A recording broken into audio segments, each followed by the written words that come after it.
আবারও বলছি, 1 নম্বর হলো আপনি যে কোরআন শিখলেন না, তার 1 নম্বর ক্ষতি হলো, 1 নম্বর সমস্যা হলো যে সরাসরি রাব্বুল আলামিন আল্লাহর সামনে গিয়ে আপনাকে জবাবদিহিতা করতে হবে যে তুমি স্কুলের সমস্ত জ্ঞান শিখলা, তুমি ইঞ্জিনিয়ার হয়ে গেলা, তুমি MBBS হয়ে গেলা, তুমি পুলিশ আর্মি সব জ্ঞান তুমি অর্জন করা, উচ্চ শিক্ষিত জ্ঞান তুমি অর্জন করলা, কিন্তু কোরআনের জ্ঞান তুমি কেন শিখলা না, সেই জবাবদিহিতা আল্লাহ রাব্বুল আলামিনের সামনে করতে হবে। এটা আল্লাহ রাব্বুল আলামিন পবিত্র কোরআনের মধ্যে বলেন, ওয়া ইন্নাহু লাযিকরুন লাকা ওয়া লিকাওমিকা ওয়া সাওফা তুসআলুন। আল্লাহ রাব্বুল ইজ্জত ওয়াল জালাল জানায় দিলেন, দুনিয়ার মানুষ তোমরা শোনো, আমি আল্লাহ তোমাদের উপরে যে কোরআন নাজিল করেছি, ওই কোরআন যদি তোমরা জ্ঞান শিক্ষা অর্জন না করো, জীবন চলার জন্যে, জীবনের আমলগুলি সঠিক হওয়ার জন্যে এতটুকু জ্ঞান যদি তুমি অর্জন না করো, তাহলে আল্লাহ বলেন ওয়াসাউফা তুসআলুন, কিয়ামতের কঠিন ময়দানে আমি আল্লাহর সামনে দাঁড়াইয়া তোমাকে অবশ্যই জবাবদিহিতা করতে হবে। তাহলে আমরা বুঝতে পারলাম কোরআন না শিখার 1 নাম্বার ক্ষতি হলো, কোরআন থেকে বলছি সবগুলি, এখানে হাবিজ সাহেব আছে, সব আয়াত হুজুরের মুখস্থ আছে। আল্লাহ রাব্বুল আলামিন কোরআনের মধ্যে জানিয়ে দিলেন কোরআন না শিখার 1 নাম্বার সমস্যা ক্ষতি হলো আমি আল্লাহর সামনে তোমাকে জবাবদিহিতা করতে হবে।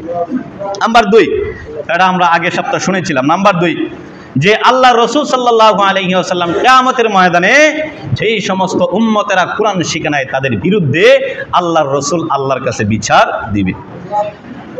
সূরা ফুরকানের মধ্যে আল্লাহ বলেছেন, ওয়াকালার রাসূলু ইয়া রাব্বি ইন্না কওমি ইত্তাখাযু হাযাল কুরআনা মাহজুরা। আল্লাহ রাব্বুল আলামিন জানায় দিলেন, দুনিয়ার মানুষ আমি আল্লাহ তোমাদের উপরে, তোমাদের নবীর উপরে কোরআন নাজিল করেছিলাম। ওই কোরআন না শিখার 2 নাম্বার সমস্যা হলো কিয়ামতের কঠিন ময়দানে রাহমাতুল লিল আলামিন আল্লাহর আদালতে তোমার বিরুদ্ধে মামলা করবে। এরপর আসেন নাম্বার 3 নাম্বার হলো আল্লাহ রাব্বুল আলামিন সূরা তাহার 124 নম্বর আয়াতের মধ্যে আল্লাহ বলেন যে এই কোরআন না শিখার 3 নাম্বার ক্ষতি হলো কিয়ামতের ময়দানে আল্লাহ রাব্বুল আলামিন বলেন যে এই পৃথিবীতে তোমাদের জীবনকে আল্লাহ সংকীর্ণ করে দেবে। জীবনকে আল্লাহ, ওয়ামান আ'রাযা আন যিকরি ফাইন্না লাহু মাঈশাতান দানকা। আল্লাহ রাব্বুল ইজ্জত ওয়াল জালাল জানায় দিলেন, দুনিয়ার মানুষ ওয়ামান আ'রাযা আন যিকরি, যে ব্যক্তি আমার জিকির থেকে অর্থাৎ কোরআন থেকে বিমুখ হয়ে যাবে, মুখ ফিরিয়ে নেবে, আল্লাহ রাব্বুল আলামিন জানায় দিলেন, দুনিয়ার মানুষ তোমাদের মধ্যে যে ব্যক্তি আমি আল্লাহর কাছ থেকে মুখ ফিরায় নেবে, মুখ ফিরায় নেওয়ার 1 নাম্বার অর্থ হলো যেই ব্যক্তি আমি আল্লাহর কোরআনকে অস্বীকার করবে। নাম্বার 2 হলো যেই ব্যক্তি কোরআন পড়বে না। নাম্বার 3 হলো যেই ব্যক্তি কোরআন শিখবে না, সন্তানদেরকে শিখাবে না। আল্লাহ রাব্বুল আলামিন জানায় দিলেন এই 3 পদ্ধতির মাধ্যমে যারা কোরআন শিক্ষা থেকে মুখ ফিরিয়ে নিয়েছে, আল্লাহ রাব্বুল আলামিন জানায় দিলেন দুনিয়ার জমিনে আমি আল্লাহ তাদের জিন্দেগিকে সংকীর্ণ করে দিব। আল্লাহ রাব্বুল আলামিন বলেন যদি কোরআন থেকে মুখ ফিরিয়ে নাও তাহলে আমি আল্লাহ দুনিয়ার জমিনে তোমাকে যে শাস্তি দিব সেটা হলো আমি আল্লাহ তোমার জীবনকে সংকীর্ণ করে দিব। এই আয়াতের মধ্যে, এই শব্দের মধ্যে মুফাসসিরিনে কেরামগণ লিখেছেন জীবন সংকীর্ণ করার 2টা অর্থ। 1 নাম্বার হলো আল্লাহ আপনার জীবন থেকে সমস্ত সুখ শান্তি কেড়ে নিয়ে যাবে। আউযুবিল্লাহ বলবেন না? আল্লাহ বলেন তোমার জীবন সংকীর্ণ করে দিব, এর অর্থ হলো তোমার জীবন থেকে আমি আল্লাহ সুখ শান্তি কেড়ে নিব। আমি আপনাদেরকে জিজ্ঞাসা করতে চাই সুখ শান্তি কে দেয়? আল্লাহ দেয়। যদি আল্লাহ তোমার কাছ থেকে সুখ শান্তি চিরিয়ে নিয়ে যায় তাহলে অরেল সম্পত্তি অর্জন করতে পারো, কোটি কোটি টাকা তুমি অর্জন করতে পারো, বিল্ডিং থাকতে পারে, ফ্ল্যাট থাকতে পারে তোমাকে কয়েকটা, কিন্তু দেখবেন মনে অন্তরে তার শান্তি নাই। আল্লাহ বলেন এই জন্য দুনিয়ার মানুষরা যদি কোরআন থেকে মুখ ফিরিয়ে নাও তাহলে আমি আল্লাহ তোমাদের জীবনকে সংকীর্ণ করে দেব। আর জীবনকে সংকীর্ণ করে দেওয়ার 1 নাম্বার অর্থ হলো তোমাদের জীবন থেকে আমি আল্লাহ শান্তি সুখ একেবারে ছিনাইয়া নিব। এরপরে আল্লাহ রাব্বুল আলামিন জানায় দিলেন 2 নাম্বার সমস্যা, জীবন সংকীর্ণ হওয়ার 2 নাম্বার ব্যাখ্যা হলো আল্লাহ রাব্বুল ইজ্জত ওয়াল জালাল জানায় দিলেন দুনিয়ার মানুষ আমি আল্লাহ তোমাদের জীবনকে সংকীর্ণ করে দেব। আর 2 নাম্বার অর্থ হলো মৃত্যুর পরে, ইন্তেকালের পরে যখন তোমাকে কবরের মধ্যে রাখা হবে, ওই কবরটাকে আমি আল্লাহ একেবারে সংকীর্ণ করে দিব। ওই কবরকে তো ওই কবরের মধ্যে তোমাকে রাখার পরে কবরের উভয় পাশের মাটি এমন জোরে চাপ মারবে তোমার পাজরের হাড়গুলো ভেঙে চুরমার হয়ে যাবে। এই জন্য আল্লাহ রাব্বুল আলামিন জানায় দিলে, দুনিয়ার মানুষ আমি আল্লাহ তোমাদের নবীর উপরে কোরআন নাযিল করেছি। ওই কোরআন আমি আল্লাহ তোমাদেরকে পড়ার জন্য দিয়েছিলাম, শেখার জন্য দিয়েছিলাম। কিন্তু তোমাদের মধ্য থেকে যারা কোরআন থেকে মুখ ফিরিয়ে নিল, তাদেরকে আমি আল্লাহ দুনিয়ার জমিনের মধ্যে যে শাস্তি দিব, সেটা হলো আমি আল্লাহ তোমাদের জীবনকে সংকীর্ণ করে দিব। আর জীবন সংকীর্ণ করার 2টা অর্থ। 1 নাম্বার অর্থ হলো আমি আল্লাহ তোমাদের জীবন থেকে সুখ শান্তি কেড়ে নিব। নাম্বার 2 হলো কবর জগৎকে আমি আল্লাহ সংকীর্ণ করে দিব। এরপরে আল্লাহ বলেন, ওয়ামান আরাযান যিকরি ফাইন্না লাহু মাঈশাতান দানকা ওয়া নাহশুরুহু ইয়াওমাল কিয়ামাতি আমা। আল্লাহ রাব্বুল আলামিন জানায় দিল, দুনিয়ার মানুষ তোমাদের মধ্য থেকে যারা দুনিয়ার জমিনে কোরআন থেকে মুখ ফিরায় নিল, কোরআন তারা পড়ে নাই, কোরআন তাকের মধ্যে ঝুলিয়ে ঝুলিয়ে রেখে দিয়েছিল। এই কোরআনের মধ্যে ময়লা পড়ে পড়ে 1 আঙ্গুল 2 আঙ্গুল পরিমাণ পুরো হয়ে গিয়েছিল। সারাটা জিন্দেগির ভিতরে কোরআন কোনোদিন খুলে নাই। আল্লাহ বলেন, ওই সমস্ত লোকদেরকে দুনিয়ার জমিনে জীবন সংকীর্ণ করব, কিন্তু আখিরাতে আমি আল্লাহ তাদেরকে 2 নাম্বার শাস্তি দিব। আমি আল্লাহ তাদেরকে কিয়ামতের ময়দানে কবর জগৎ থেকে অন্ধ বানায়া হাসরের ময়দানে উঠাবো। আল্লাহ রাব্বুল আলামিন বলেন, ওয়া নাহশুরুহু ইয়াওমাল কিয়ামাতি আমা। কিয়ামতের ময়দানে আমি ওই নাফরমান গুনাহগারকে অন্ধ বানায়া কিয়ামতের ময়দানে উঠাবো। তখন ওই দিন নাফরমান আমি আল্লাহকে বলবে, কালা রাব্বি লিমা হাশারাতানি আমা। ওই দিন নাফরমান আল্লাহকে বলবে, রাব্বুল আলামিন, আমি তো দুনিয়ার জমিনের মধ্যে অন্ধ ছিলাম না, আমার তো চক্ষু ছিল, আমি তো এই চক্ষুর মাধ্যমে আমার সন্তানের চেহারা দেখেছি, আমি তো এই চক্ষুর মাধ্যমে আমার ফ্যামিলির চেহারা দেখলাম, আমি তো এই চক্ষুর মাধ্যমে ব্যবসা বাণিজ্য করলাম, ক্ষমতা দেখাইলাম। কিন্তু আজকে কিয়ামতের কঠিন ময়দানে সমস্ত মানুষের চক্ষু আছে, কিন্তু আমার চক্ষু কোথায়? আমি তো দুনিয়াতে অন্ধ ছিলাম না। আল্লাহ রাব্বুল আলামিন জানায়া দিবে, এর নাফরমান, আমি আল্লাহ জানি রে, দুনিয়ার জমিনের মধ্যে তুই অন্ধ ছিলি না, কিন্তু দুনিয়ার জমিনের মধ্যে আমি আল্লাহ তোকে চক্ষু দিয়েছিলাম। ওই চক্ষু দিয়া কোনোদিন আমি আল্লাহর কোরআন খুলে কোনোদিন পড়ো নাই, আমি আল্লাহর কোরআন তুমি দিয়ে কোনোদিন পড়ো নাই, তোমার সন্তানকেও কোরআন শিক্ষা দেও নাই। এখানেই সমাপ্ত নয়, আল্লাহ আরো জানাইয়া দিলেন, ব্যাখ্যা করে তাফসীরের কিতাবের ভিতরে এসেছে, ওই দিন আল্লাহ জিজ্ঞাসা করবি, কোরআনে কারীমের আলোচনা হয়েছিল, সেখানেও তুমি অংশগ্রহণ করো নাই। যেমন ভাবে তুমি দুনিয়ার জমিনের মধ্যে চোখ থাকার পরেও আমি আল্লাহর কোরআন দেখো নাই, পড়ো নাই, যেমন ভাবে কোরআন একেবারে ভুলে গিয়েছিলে, আজকে হাসরের কঠিন ময়দানেও আমি আল্লাহ অন্ধ বানাইয়া তোকে চিরদিনের জন্য ভুলে গেলাম। আল্লাহ রাব্বুল আলামিন বলেন, ওয়া নাহশুরুহু ইয়াওমাল কিয়ামাতি আমা ক্বালা রাব্বি লিমা হাশারতানি আমা ওয়া কাদ কুনতু বাসীরা ক্বালা কাযালিকা আতাতকা আয়াতুনা ফানাসিতাহা ওয়া কাযালিকাল ইয়াওমা তুনসা। আল্লাহ রাব্বুল আলামিন জানায় দিবেন, দুনিয়ার জমিনের মধ্যে তুমি যেমনে চক্ষু থাকার পরেও কোরআন ভুলে গিয়েছিলে, আজকে আমি আল্লাহ তোকে অন্ধ বানাইয়া চিরদিনের জন্য ভুলে গেলাম, তোর সঙ্গে আমি আল্লাহর আর কোনো কথা নাই। এই জন্য আল্লাহ তাআলা বলছে যে কোরআন পড়বা না, কোরআন অনুযায়ী আমল করবা না, কোরআনের উপর বিশ্বাস করবা না, তাহলে দুনিয়ার জমিনে জীবন সংকীর্ণ, আখিরাতে কিয়ামতের কঠিন ময়দানে আল্লাহ রাব্বুল আলামিন তোমাকে অন্ধ বানায় ওঠাবে। আজকে আমার সমাজে অনেক শিক্ষিত মানুষ আছে, আজকে আমার সমাজে অনেক মানুষ ফেসবুক, মোবাইল, ইন্টারনেট থেকে পড়ে পড়ে শুনে শুনে আলেম হয়ে যায়, আমাদের সামনে ফতোয়া দিতে আরম্ভ করে। আল্লাহর রাসূল জানায় দিয়েছে, শোনো পৃথিবীর মানুষেরা শোনো, আমি রাসূল তোমাকে ফতোয়া দেওয়ার অধিকার দেই নাই, আমি তুমি ইঞ্জিনিয়ারকে ফতোয়া দেওয়ার অধিকার দেই নাই। আজকে তো আমার সমাজের রাস্তার রিকশাওয়ালা পর্যন্ত ফতোয়া দেয়, আজকে আমার সমাজের রাজমিস্ত্রি ফতোয়া দেয়, আজকে আমার সমাজের কিছু মূর্খ অশিক্ষিত ক্ষেত খামারের মধ্যে চাষ করে ওই ব্যক্তিও ফতোয়া দেয়, আজকে আমার সমাজের মধ্যে অনেক মূর্খ ব্যক্তিরা ফতোয়া দেয়, আজকে আমার সমাজের মধ্যে অনেক অযোগ্য আলেমরা ফতোয়া দেয়, অযোগ্য হাফেজরা ফতোয়া দেয়, অযোগ্য মুয়াজ্জিনরা পর্যন্ত ফতোয়া দেওয়া আরম্ভ করে। আল্লাহর রাসূল বলে, শোনো, ফতোয়া দিবা তাহলে শোনো, এই হাদিসটা আমি আজকে আপনাদেরকে বলতেছি। আমাদের সমাজে অনেক মানুষের ফতোয়া দেয়া দেয় যে সমস্যা নাই, চলবে, এটা অসুবিধা নাই, সমাজের স্যাক্রিফাইসের জন্য, সমাজের এই স্বার্থের জন্য, আমার এই স্বার্থে সমস্যা নাই, হয়ে যাবে। আল্লাহর রাসূল বলেন, ওয়ামান আফতা বিগাইরি ইলমিন, আল্লাহর রাসূল বলেন, ওয়ামান আফতা বিগাইরি ইলমিন, যেই ব্যক্তি ইলম ছাড়া ফতোয়া দেয়, যেই ব্যক্তি যোগ্যতা অর্জন করা ছাড়া ফতোয়া দেয়, যেই ব্যক্তি কোরআন হাদিস পড়া ছাড়া শুনে শুনে মোবাইল থেকে, ফেসবুক থেকে, ইন্টারনেট থেকে ফতোয়া দেয়, আল্লাহর রাসূল বলেন, ফাল ইয়াকাদু মাকাদাহু মিনান নার, ওই ফতোয়া, ওই মূর্খ মুফতি যেন ওই ব্যক্তির ঠিকানা জাহান্নামে আগে থেকেই করে নেয়। রাসূলের হাদিস। অনেকে আবার কইবে এটা সহিহ হাদিস নাকি? হ্যাঁ, সহিহ হাদিস, কোনো সমস্যা নাই।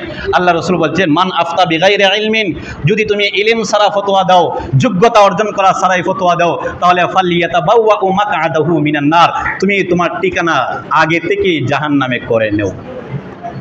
আজকে আমরা মুফতি অর্জন করে, সার্টিফিকেট অর্জন করে ফতোয়া দিতে হিমশিম খাই।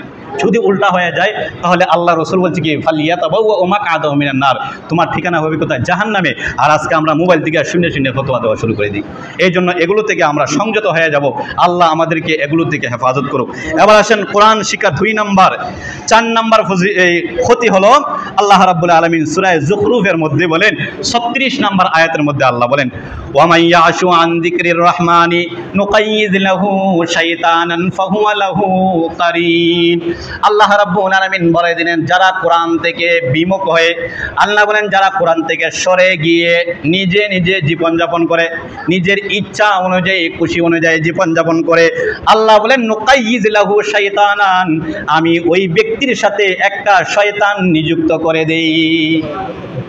এই আয়াতটা আপনারা বুঝবেন। আয়াতের রেফারেন্স আবার দিচ্ছি আপনাদেরকে, সূরা যুখরুফের 36 নম্বর আয়াত। আমাদের এই সমাজে অনেক শিক্ষিত মানুষ আছে, এই জন্য বলছি যে সূরা যুখরুফের 36 নম্বর আয়াতে বলেন, আল্লাহ বলেন যারা কোরআনের জ্ঞান শিখে নাই, আল্লাহ বলেন যারা কোরআনের জ্ঞান শিখে নাই, আল্লাহ বলেন এবং তারা মুখ ফিরিয়ে নেয়, মুখ ফিরিয়ে নেওয়ার অর্থ আগে চলে গেছে, মুখ ফিরিয়ে নেয়, নুকাইয়িজ লাহু শাইতানান ফাহুয়া লাহু কারিন, আমি ওই ব্যক্তির সাথে শয়তান নিযুক্ত করে দেই, ফাহুয়া লাহু কারিন, শয়তান তাকে চালায়। বিষয়টা বুঝছেন নি? শয়তান তাকে চালায়। এখন আসেন, এখন এই হাদিস, এই আয়াতটা আমাদের সমাজের সাথে ফিট করি, আমার সাথে ফিট করি, আপনাদের সাথে, আমার সাথে ফিট করি। আল্লাহ বলেন, ওমাইয়া আশু আন যিকরির রহমান, যে ব্যক্তি রহমানের জিকির থেকে চলে গেছে অন্য রাস্তায়, নুকাইয়িদ লাহু শাইতানান, আমি আল্লাহ তার সাথে শয়তান লাগাইয়া দিই। এখন আপনাদেরকে আমি জিজ্ঞাসা করতে চাই, যেই ব্যক্তির সাথে শয়তান আল্লাহ ফিট করে দিছে, আমি আপনি না, আল্লাহ শয়তান ফিট করে দিছে, ওই ব্যক্তি কি সুন্দর কাজ করব নাকি খারাপ কাজ করব? কথা বলেন, খারাপ কাজ করবে। আমি আবারও বলছি, কোনো হিংসা নাই, বিদ্বেষ নাই, আল্লাহর কসম, শুধুমাত্র বুঝার জন্য কোরআন থেকে বলতেছি। সূরা যুখরুফের 36 নম্বর আয়াতে আল্লাহ বলছে, ওমাইয়া ইয়াশু আন যিকরির রহমানি নুকাইয়িজ লাহু শাইতানান ফাহুয়া লাহু কারিন। এই আয়াতটা আমার সাথে মিলাইবো। আল্লাহ বলেন, যাদের ভিতরে কোরআনের জ্ঞান নাই, যারা কোরআনের জ্ঞান আলেমদের কাছ থেকেও শিখলো না, নিজে পড়েও শিখলো না, সন্তানকেও শিখাইলো না, ওর সাথে আল্লাহ শয়তান নিযুক্ত করে দেয়, ফাহুয়া লাহু কারিন, শয়তান তাকে যেমনে মনে চায় সেমনে চালায়। এখন আসেন আমার সাথে ফিট করি, যদি আমার ভিতরে কোরআনের জ্ঞান না থাকে তাহলে আমার সাথে শয়তান আছে। এখন আমি জিজ্ঞাসা করতে চাই, শয়তান কি নামাজ আদায়ের কথা বলে নাকি নামাজ ছাড়ার কথা বলে? শয়তান কয় আজান দিস না, আজান দিলে শরম লাগবো, অথচ আজান দিলে সব আছে না নাই? শয়তান বলে সুন্দর কাজ করো, মানুষকে সৎকা করো, কিন্তু শয়তান কইব না, মানুষকে সৎকা করলে তোমার সম্পদ কি হয়ে যাবে, কমে যাবে। তাহলে বুঝতে পারলাম যার সাথে শয়তান আছে ওই লোককে কোনোদিন সৎ কাজ করতে চায় না, শয়তান তাকে আটকায় রাখে। এখন যারা আমাদের সমাজের মধ্যে খারাপ কাজের মধ্যে নিমজ্জিত আছে, নামাজে আসে না, মসজিদে আসে না, অন্যের সমালোচনার মধ্যে লিপ্ত, অন্যের গীবতের মধ্যে লিপ্ত, আল্লাহ বলেন তার সাথে শয়তান তো আমি আল্লাহ আগে থেকে ফিট করে দিয়েছি। এখন আমরা একথা বলতে পারি, যারা খারাপ কাজের মধ্যে লিপ্ত আছে, এটা কি শয়তান? কি শয়তান? আল্লাহ বলছেন, আমি বলছি, বলেন আপনারা।